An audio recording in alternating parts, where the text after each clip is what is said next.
David Chappelle is a philosophical comedian.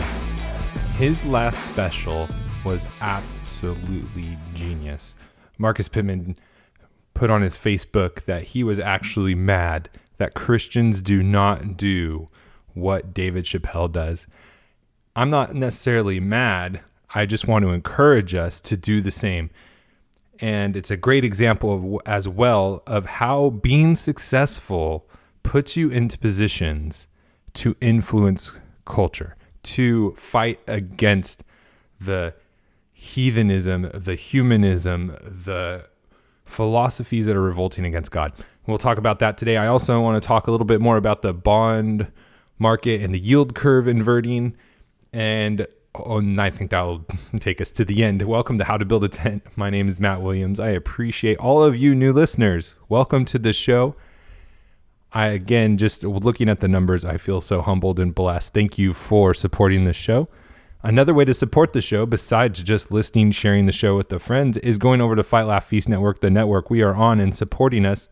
You can put in HtBT in the memo field, let them know that we sent you that way, and you'll be supporting all of us as we proclaim the Lordship of Jesus in every area of your life, as we equip you to help you fight, laugh, and feast as we do the same. Just listening to backstage the live show that the Daily Wire guys did, and they really knocked it out of the park with talking about the importance of supporting the people that you find beneficial in your lives, because it's the only way that we're going to stay around. We are in a war with the left. The left wants not just to silence us, but to put us out of business, to cut off all of our methods of earning, not just in the channels that we are communicating things that are against them, that we are fighting them with, but all of our channels. They want to put us out of business. They want to ruin our livelihood. And one of the ways that you can help support us is by supporting our network. Go over to fightlaughfeast.com, put in HtBT in the memo field. Thank you for doing that in advance. You can also reach out to me. You can email me, matt@howtobuildatent.com. You can find me on the social media sites, How to Build a Tent. I would love for you guys to follow me there. Really appreciate that. All right, so I was just done listening to the David Chappelle show. And well, before we get into that, excuse me if you can hear my chair going. I had to readjust. My theory about what makes something funny, and I would love to hear from you comedians out there, you people that are funny. You may be like, what the? Matt, you cannot talk about what is funny. You're not funny. So you need to stop talking about what is funny. But this is my theory about what makes something funny. Is something a punchline, I should say it like that. Let's say it this way. A punchline that is unexpected and has some shred of truth. I think that is what makes something funny. It's when something is relatable, something that kind of is true. It doesn't have to be completely true, but something you can relate to and you unexpectedly heard it. I think that is what makes a punchline great. I'd love to hear your thoughts on that, the philosophical idea of what actually makes a good joke. But that's my theory, and I'm sticking to it. So David Chappelle, he is an incredibly raunchy comedian. He says foul jokes, but he is brilliant. And this last special that he had was by far one of the best specials he's ever had. And you can know this because he is getting tons of blowback by the people he was attacking. The LGBTQ community, anyone who is on the left, basically he went after, including abortion. And I have to be honest, I stopped watching when he brought up abortion. As he was setting up his joke, I had to turn it off because I'm just so fed up. I'm so disgusted with abortion in so many ways. I don't even want to hear jokes about it. It's not funny. The slaughtering, the murdering of children is not funny to me. And I turned it off. And then I read Marcus Pittman's comment about it on his Facebook page. And I was like, you know what? I just need to finish this. I need to go back and watch it. And I did. And turns out his joke was so masterfully done. I couldn't believe it.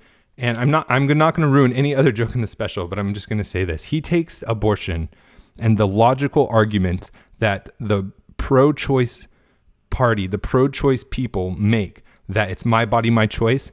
And he points out the absurdity by flipping it completely on its head. And he basically calls it murder. He actually calls it murder. And what he said was that, and this is a spoiler, only for this joke because it's so brilliant. And I know probably a lot of you won't listen to it because of how raunchy it is. But he said, if you get to kill your baby, then I have the right to not support it. If you get to choose to kill your baby or not, then as the father, it's not my choice for you to kill the baby. It's between you and your doctor and yourself. You get to kill your baby. If that's true, then I get to decide if I want to support the baby. If you get to murder the baby, I get to neglect the baby. That's the line he used, using the same logic that pro-choice, pro-murder people are making. It was absolutely brilliant. And that is one of the things that made Marcus so mad too, is why aren't Christians telling these jokes? They can do it in a way that's not raunchy. They can do it in a way that's not foul.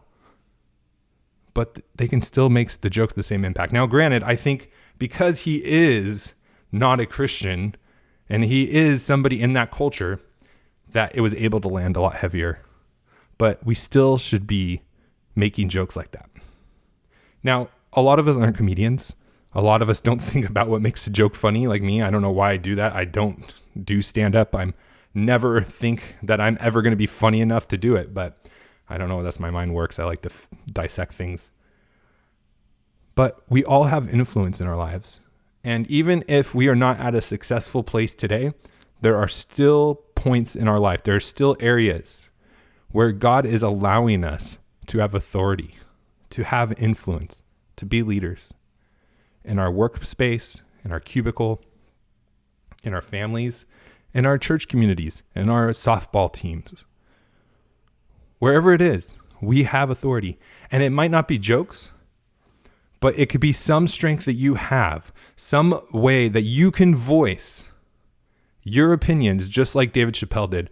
And what I love about it too is we have such a preconceived notion that anything that we espouse to the world as righteousness or argue back to them as exposing their flaws, anytime we try to have a moral authority, they're going to think we're losers.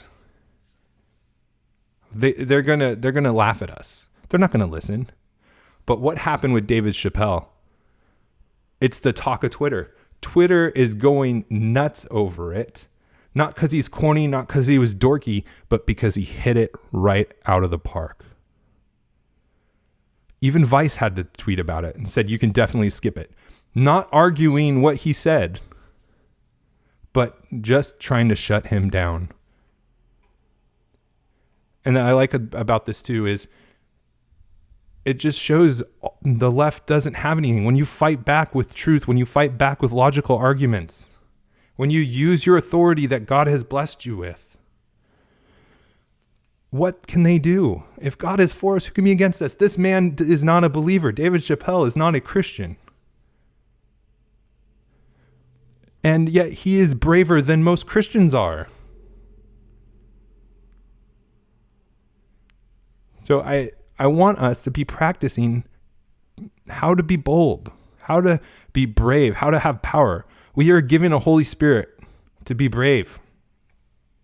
And as we use the talents God's given us, the opportunities, the privileges, the authority, even if it's a small amount, as we start proclaiming the gospel, start pointing out fallacies in people's arguments, as we start pushing back and saying the Lord is ruler of all, that we need to go to him, that your arguments are sinful, that your thoughts are sinful, your actions are sinful.